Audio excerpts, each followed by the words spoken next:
Chapter 2. The Lives Men Lead. These 10 men were, quote, little men. Only Herr Hildebrandt, the teacher, had any substantial status in the community.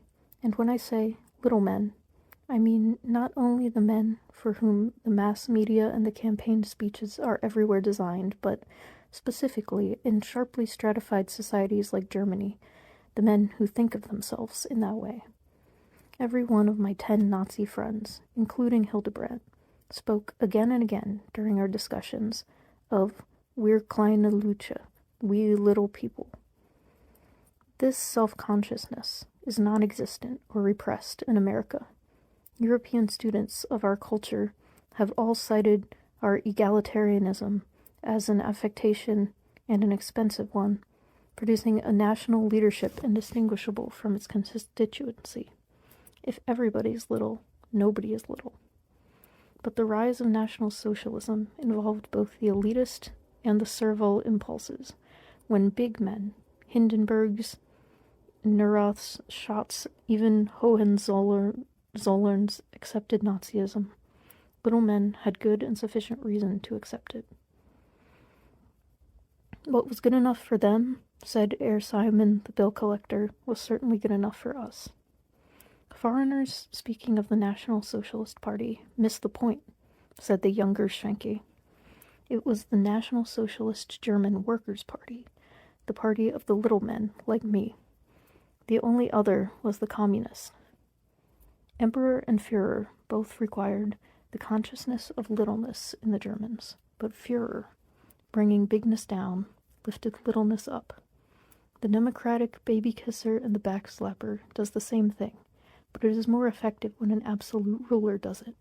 My friends were little men, like the Führer himself. These 10 men were not men of distinction. They were not men of influence. They were not opinion makers. Nobody ever gave them a free sample of anything on the ground that what they thought of it would increase the sale of a product.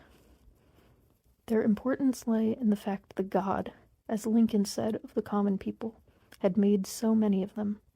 In a nation of 70 million, they were the 69 million plus.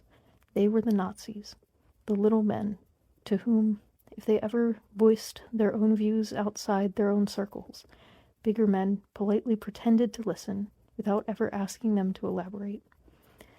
A year's conversations in their own language, under informal conditions involving meals, a glass of wine, or, more preciously, a cup of coffee, exchange of family visits, including the children, and long, easy evenings, Saturday afternoons, or Sunday walks.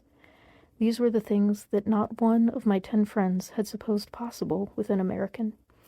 None of them had had any but official American contact. None had been to America, or England, or outside of Germany as civilians, excepting the teacher, who had spent much time in France. None spoke English. My relationships with them were, in every case, established with considerable difficulty, though a third or fourth or fifth person who could convince them of my good faith and my good intention. And all 10 of them, with the possible exception of Baker Wedekind, seemed sooner or later to have accepted my statement of mission. I had come to Germany as a German-descended private person to bring back to America the life story of the ordinary German under National Socialism, with the end purpose of establishing better understanding of Germany among my countrymen. The statement was true, and my German academic position gave it weight with them. But my greatest asset was my total ignorance of German, the only language that any of them, except the teacher who spoke French, could speak. They were my teachers. Mushi, the tailor, Schwenke, would call to his wife. Just listen to the way the Herr Professor says, "Auf Wiedersehen." My friends had ample opportunity to display their pedagogy and their patience with the Herr Professor, who was slow but good-natured. I did lie to all 10 of them on 2 points. On the advice of my German colleagues and friends, I did not tell them that I was a Jew. nor did I tell them that I had access to other sources of information about them than my private conversations with them. I think that I may now call all of them, with the exception of the baker, friends of mine. I think that 4 of the 10, Taylor Schwenke, his son Gustav, bank clerk Kessler, and teacher Hildebrandt, and possibly policeman Hofmeister, told me their stories as fully as the stories were in them to tell. They were none of them, except the teacher, the student, and the bank clerk, at all fluent by temperament. But none of the 10 consciously lied to me, in my opinion, except possibly Baker Wedekind and Taylor Schwenke, and the latter only on his role in the arson of the synagogue. I found no intolerable discrepancies or contributions in their individual accounts. Over months of discussions, memory lapse, normal reserve, and above all, the confusion and repression inherent in such cataclysmic experiences as theirs seemed to me to explain the small discrepancies and contradictions I observed. At no point did I try to trap any of them. Only one of my 10 Nazi friends saw Nazism as you and I, saw it in any respect. This was Hildebrandt, the teacher, and even he believed and still believes in part of its program in practice, the democratic part. The other 9, decent, hard-working, ordinarily intelligent and honest men, did not know before 1933 that Nazism was evil. They did not know between 1933 and 1945 that it was evil, and they do not know it now. None of them ever knew, or now knows, Nazism as we knew it and know it, and they lived under it, served it, and indeed made it. As we know Nazism, it was a naked, total tyranny which degraded its adherents and enslaved its opponents and adherents alike. Terrorism and terror in daily life, private and public, brute, personal, and mob injustice at every level of association, a flank attack upon God and a frontal attack upon the worth of the human person and the rights which that worth implies. These 9 ordinary Germans knew it absolutely otherwise, and they still know it otherwise. If our view of National Socialism is a little simple, so is theirs. An autocracy? Yes, of course, an autocracy, as in the fabled days of the golden time our parents knew.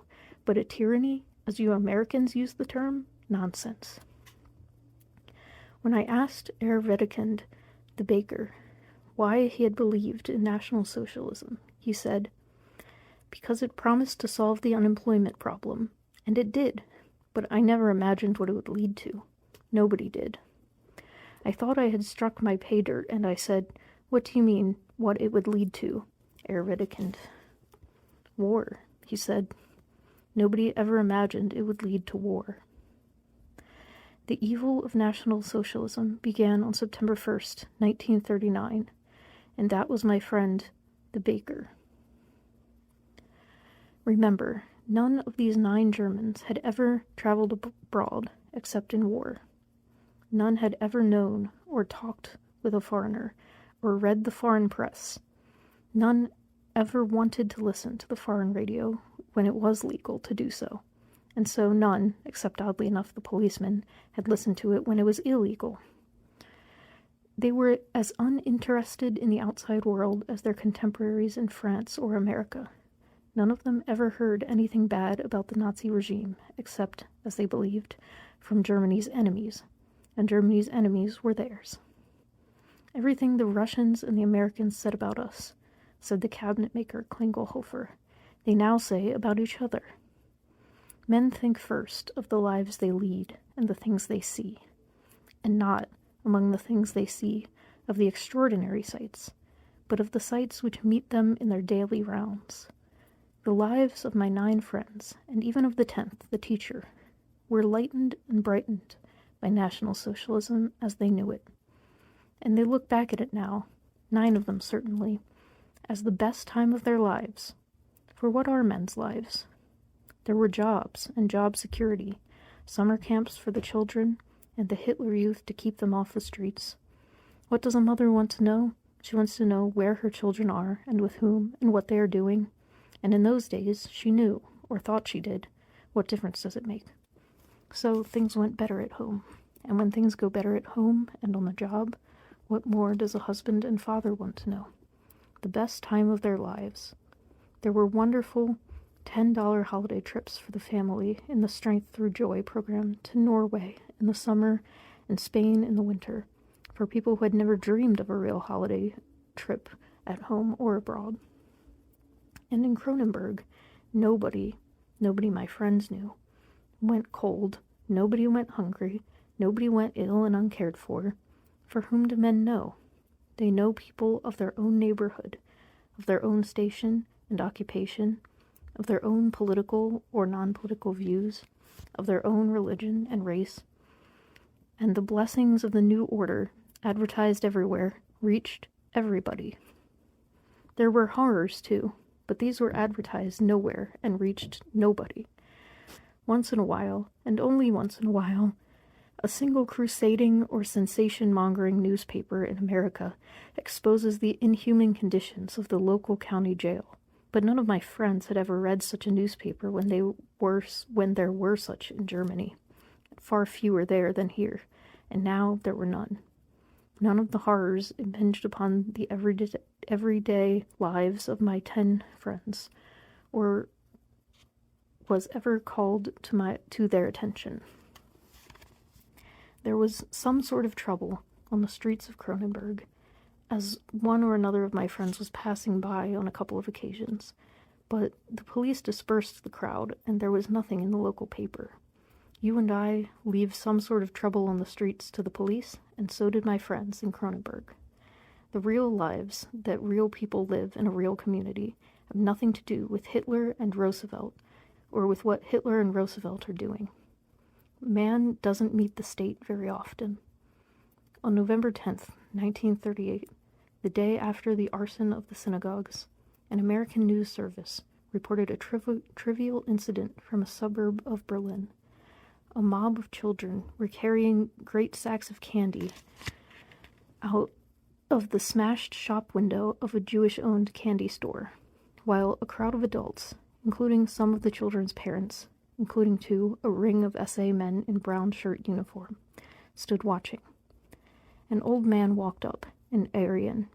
He watched the proceedings, and then turned to the parents and said to them, "You think you are hurting the Jew. You do not know what you are doing. You are teaching your children to steal." And the old man walked off, and the parents broke out of the crowd, knocked the candy out of their children's hands, and dragged them wailing away. Man, in the form of the parents, had met the state, in the form of the SA. But it is doubtful if he knew it. After all, the SA men just stood there without interfering. In its issue of November 11th, 1938, the Cronenberger Zeitung carried the following report at the bottom of page 4, under a very small headline, reading, "Schutzhaft, protective custody. In the interest of their own security, a number of male Jews were taken into custody yesterday. This morning, they were sent away from the city." I showed it to each of my 10 friends. None of them, including the teacher, remembered ever having seen it or anything like it. 1933, 1934, 1935, 1936, 1937, 1938, 1939, until September 1st, when, as the head of the government told them, Poland attacked their country. The little lives of my friends went on, under National Socialism, as they had before, altered only for the better, and always for the better, in bread and butter, in housing, health, and hope, wherever the new order touched them. No one outside Germany seems to understand this. An anti-Nazi woman who had been imprisoned in 1943, ostensibly for listening to foreign radio, but actually for hiding Jews, which was not technically illegal. I remember standing on Stuttgart Street in 1938 during a Nazi festival, and the enthusiasm, the new hope of a good life after so many years of hopelessness, the new belief after so many years of disillusion, almost swept me too off my feet. Let me try to tell you what that time was like in Germany. I was sitting in a cinema with a Jewish friend and her daughter of 13, while a Nazi parade went across the screen, and the girl caught her mother's arm and whispered, "Oh, mother, mother, if I weren't a Jew, I think I'd be a Nazi." No one seems to understand how this was.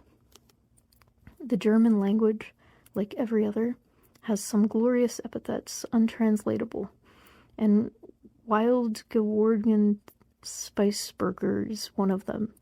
It means very roughly, little men gone wild. Of themselves, such men would perhaps use the borrowed and Germanicized term Fanatiker. Fanatiker are not to be confused with Spitzbuben rascals or Blutthund, hired hoodlums or goons. When I asked, of anti-Nazis and of Nazis, how many genuine Fanatiker there were in the Third Reich, how many little men gone wild, the hazard was never over 1 million. It must be remembered, especially in connection with communism in Russia and even with fascism in Italy. The National Socialist movement died young. It never had a chance to rear a whole generation of its own. And the rest of the 70 million Germans, the rest were not even cogs in any positive sense at all in the totalitarian machine. A people like ourselves, who know such systems only by hearsay or by the report of their victims or opponents, tends to exaggerate the actual relationship between man and the state under tyranny. The laws are hateful to those who hate them, but who hates them? It is dangerous in Nazi Germany to go to communist meetings or to read the Manchester Guardian. But who wants to go to communist meetings or read the Manchester Guardian? In the America of the 1950s, one hears on one hand that the country is overcome by mistrust, suspicion, and dread, and on the other that nobody is afraid, nobody defamed, nobody destroyed by defamation. Where is the truth? Where was it in Nazi Germany? None of my 10 Nazi friends, with the exception of crypto-democrat Hildebrandt, knew any mistrust, suspicion, or dread in his own life, or among those whom he lived and worked. None was defamed or destroyed. Their world was the world of National Socialism. Inside it, inside the Nazi community, they knew only good fellowship and the ordinary concerns of an ordinary life.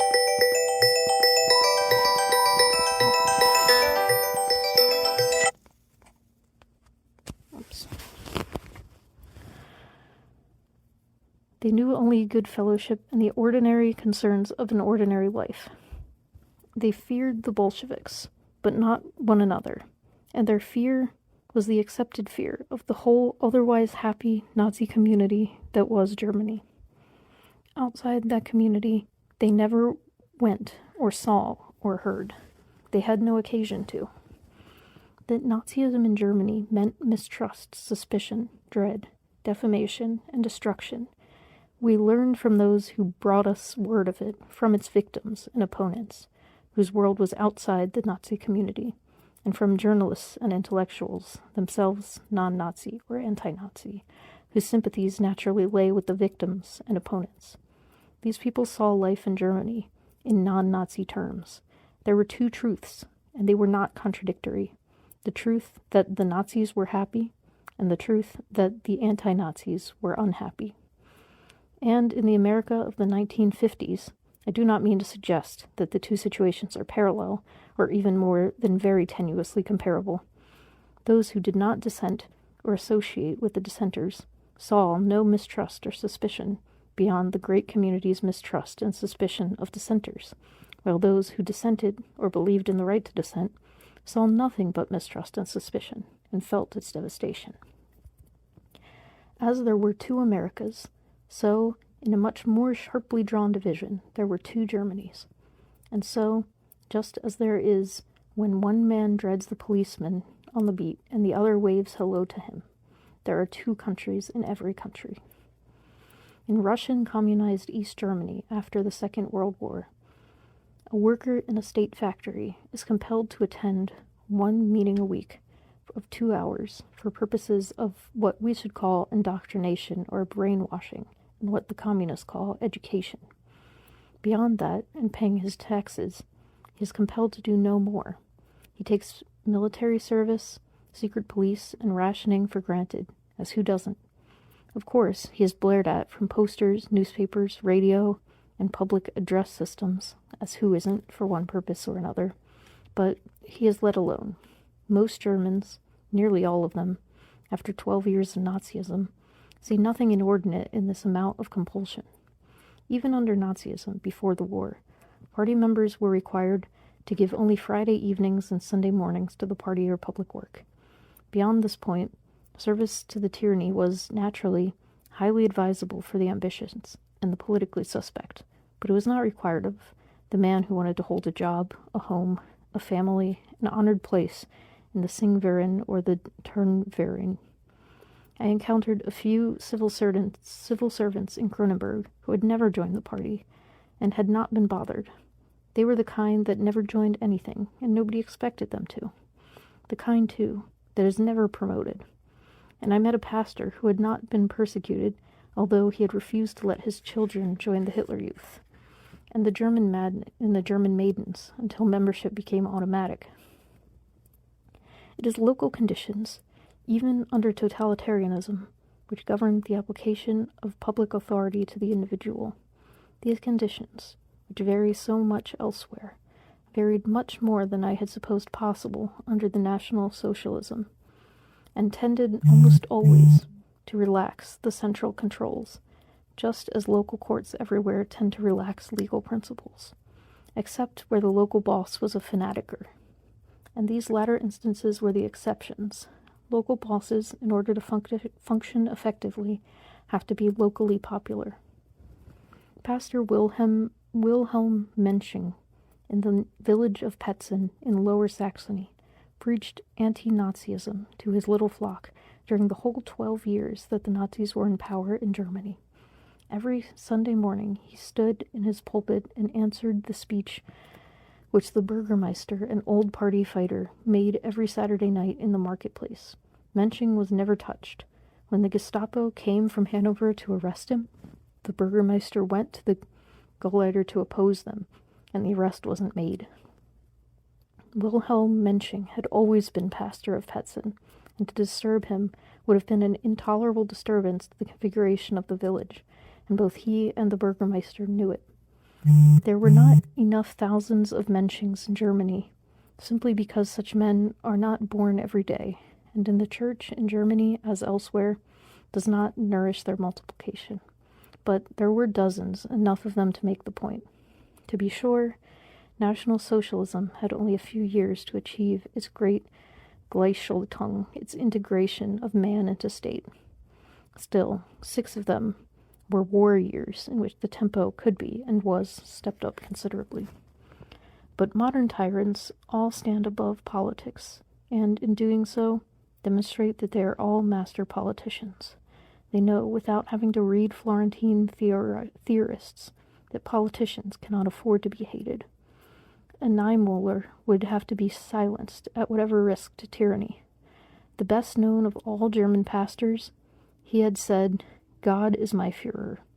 He was a national and an international challenge, and he had to be handled the hard way.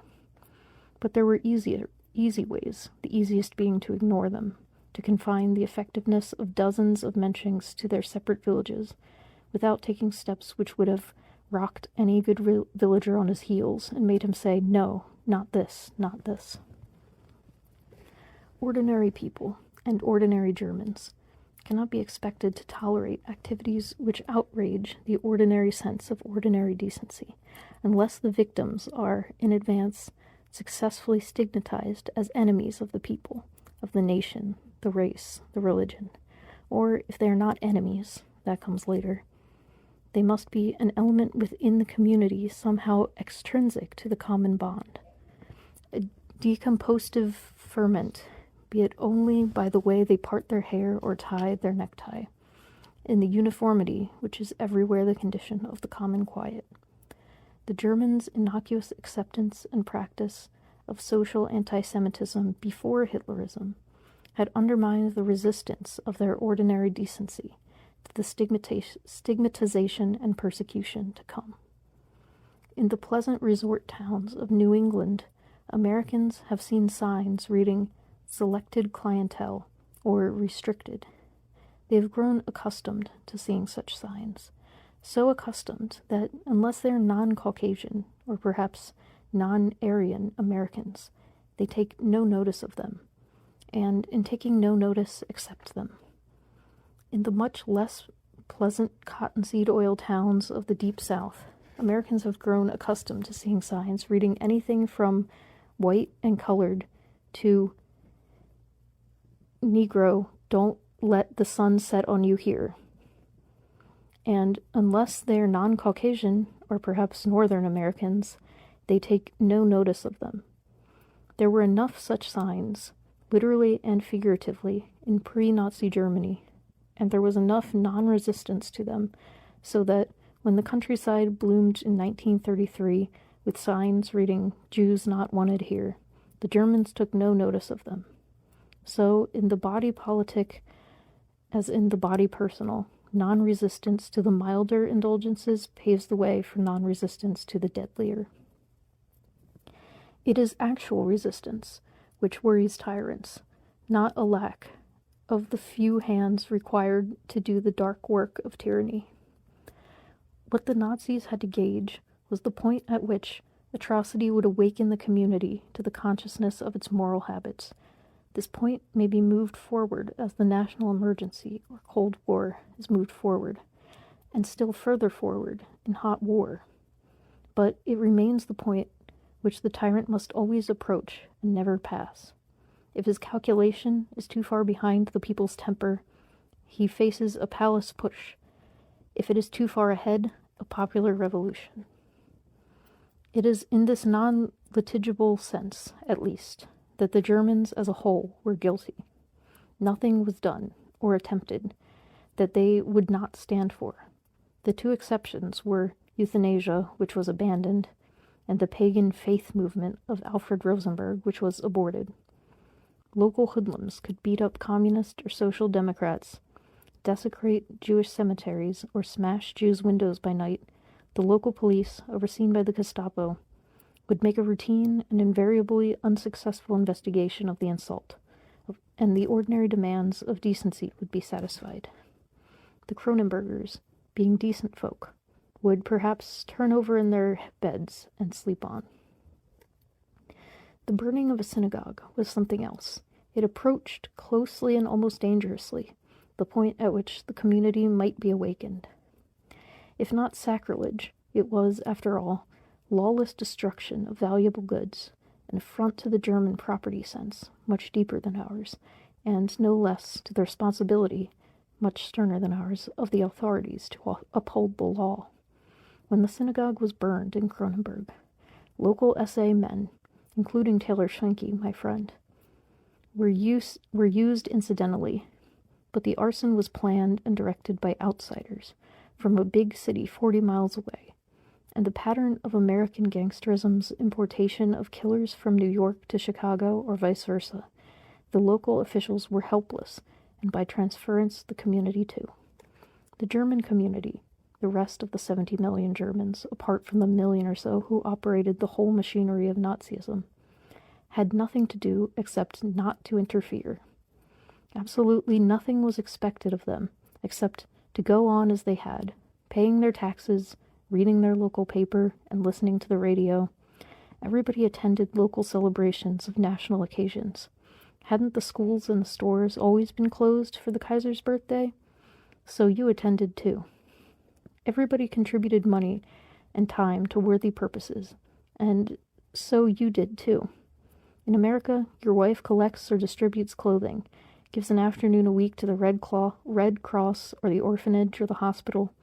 In Germany, she did the same Nazi Frauenbund, and for the same reasons. The Frauenbund, like the Red Cross, was patriotic and humanitarian. Did your wife ask the Red Cross if Negro plasma was segregated from white? One minded one's own business in Germany, with or without a dictatorship. The random leisure which leads Americans into all sorts of after-hour byways, constructive, amusing, or ruinous, did not exist for most Germans. One didn't go out of one's way on a day off to look for trouble. There less than here. Germans were no more given to associating with nonconformist persons or organizations than we are. They engage themselves in opposing the government much less than we do. Few Americans say no to the government. Fewer Germans. None of my 10 friends said no to the Nazi government, and only one of them, teacher Hildebrandt, thought no. Men who are ever going to say no to the government are, for the most part, not uniformly, men with a prior pattern of politically conscious impulse. But such men were, in Hitler's Germany, either Nazis or anti-Nazis. If they were Nazis, they said yes with a will. If they were anti-Nazis, their past record, like the teachers, hung over their heads. Far from protesting, these, the only Germans who might have protested in quantity, had the greatest incentive of all to conform. They were like men who, in McCarthy-ridden America, had been communists in their youth, who hoped that their past was safely buried, and whose sole concern was whether or not their names turned up in the day's Un-American Activities testimony. Of all Americans, they would be the least likely to participate now in protest or opposition. I never got over marveling that I survived, said Herr Hildebrandt. I couldn't help being glad, when something happened to somebody else, that it hadn't happened to me. It was like later on, when a bomb hit another city, or another house than your own, you were thankful. More thankful for yourself than you were sorry for the others? Yes, the truth is, yes. It may be different in your case, Herr Professor, but I'm not sure that you will know until you have faced it. You were sorry for the Jews, who had to identify themselves, every male with Israel inserted into his name, every female with Sarah, on every official occasion. Sorrier, later on, that they lost their jobs and their homes and had to report themselves to the police. Sorrier still that they had to leave their homeland, that they had to be taken to concentration camps and enslaved and killed. But weren't you glad you weren't a Jew? You were sorry, and more terrified when it happened, as it did to thousands, to hundreds of thousands of non-Jews. But weren't you glad that it hadn't happened to you, a non-Jew? It might not have been the loftiest type of gladness, but you hugged it to yourself and watched your step more cautiously than ever. Those who came back from Buchenwald in the early years had promised, as every inmate of every German prison had, always to promise upon his release, not to discuss his prison experience. You should have broken your promise. You should have told your countrymen about it. You might, though the chances were all against you, have saved your country had you done so, but you didn't. You told your wife or your father and swore them to secrecy, and so, although millions guessed, only thousands knew. Did you want to go back to Buchenwald and to worse treatment this time? Weren't you sorry for those who were left there? And weren't you glad you were out? That's the way it was, where the community feels and thinks, or at least talks and acts, pretty much one way. To say or do differently means a kind of internal exile that most people find unattractive to undertake, even if it involves no legal penalty. Oh, it isn't so bad. If you have been a lifelong dissenter or a radical or a known criminal, you're used to it. But you and I, you're used to saying hello to everyone and having everyone say hello to you. You look every man in the eye, and though your eyes may be empty, they are clear. You are respected in the community. Why? Because your attitudes are the same as the community's. But are the community's attitudes respectable? That's not the point. We, you and I, want the community's approval on the community's basis. We don't want the approval of criminals. But the community decides what is criminal and what isn't. This is the trap. You and I and my 10 Nazi friends are in the trap. It has nothing to do directly with fear for one's own or his family's safety or his job or his property. I may have all of these, never lose them, and still be in exile. Somebody somewhere in the community, it doesn't matter who or why, is telling somebody else that I'm a liar or a cheater or a red. Tomorrow, somebody whose closer acquaintance I should have never cultivated, I have never liked him, never really respected him, will pass me without saying hello to me. I am being exiled at home, isolated. My safety, unless I'm accustomed to being a dissenter, or a recluse, or a snob, is in numbers. This man, who will pass me tomorrow, and who, though he always said hello to me, would never have lifted a finger for me, will tomorrow reduce my safety by the number of 1. In what you and I call the blessings of life, including uncritical acceptance by the whole of the undifferentiated community, every one of my 10 friends, excepting Taylor Schwenke, who had once had his own shop and was now a school janitor, was better off than he had ever been before, and not just they and their families, but all their friends, the whole community, the widows and orphans, the aged, the sick, the poor. Germany had been what many Americans would call a welfare state ever since Bismarck, the reactionary junker, introduced social legislation to stave off social democracy. In the collapse after the First World War, and again in the collapse at the end of the 1920s, the Weimar Republic could not maintain its social services. Nazism not only restored but extended them. They were much more comprehensive than they had ever been before, or, of course, than they have been since. Nor were they restricted to party members. Only enemies of the regime were excluded from them. The war was hard, although not until the bombing became general anywhere near as hard as the First War, in which German government had not anticipated the blockade and the civil population ate acorns. This time, the conquered countries were starved and the Germans were fed.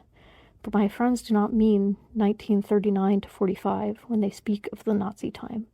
They mean 1933 to 39. And the best time of one's life is, in retrospect, all the better when, as in Germany after 1945, one supposed that he would not see its like again. The best time of their lives. Yes, said Herr Klingelhofer, the cabinet maker. It was the best time. After the First War, German families began to only have 2 children. That was bad. Bad for the family, the marriage, the home, the nation. There is where Germany was dying. And that was the kind of strength that we believed Hitler was talking about. And he was talking about it. After 1933, we had more children. A man saw a future. The difference between rich and poor grew smaller. One saw it everywhere. A man had a chance. In 1935, I took over my father's shop and got a $2,000 government loan. Unheard of. The good development had nothing to do with whether we had a democracy or a dictatorship or what.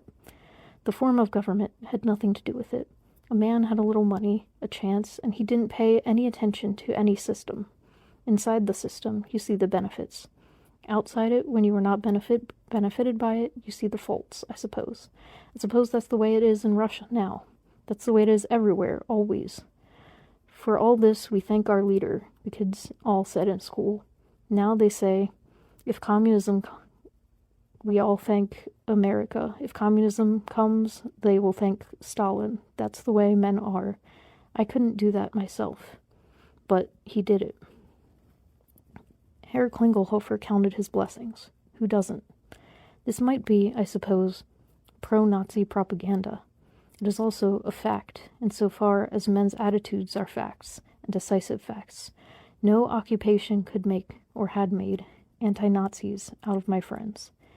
The evidence they had before their eyes for rejecting that period of their lives that was spent under National Socialism was wholly inadequate, and it was hard to see how any recovery under any German government in any foreseeable future, less still under any occupation, could make it adequate.